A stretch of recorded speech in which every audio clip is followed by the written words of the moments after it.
के दवैया रोज खली है पेटे एगो चुमा लो मोटाए लगबे सैया रोज खली है पेटे एगो चुमा लो मोटाए लगबे सैया रोज खली है पेटे एगो चुमा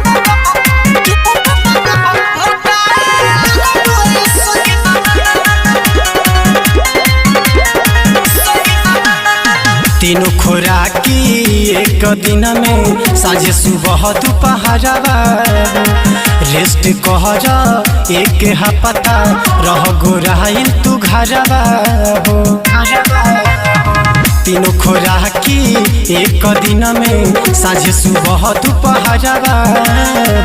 रेस्ट कहरा एक हपता रह गोराइल तू घरवा हो रोटी संगे चटा उठलिया रोज खली है पेटे एगो चुमा लो मोटाए लगबे सैया रोज खली है पेटे एगो चुमा लो मोटाए लगबे सैया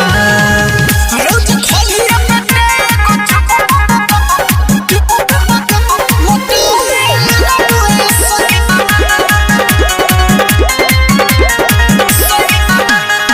सोन बिकी शिवम विक्रम मानी जा हमरो कहाना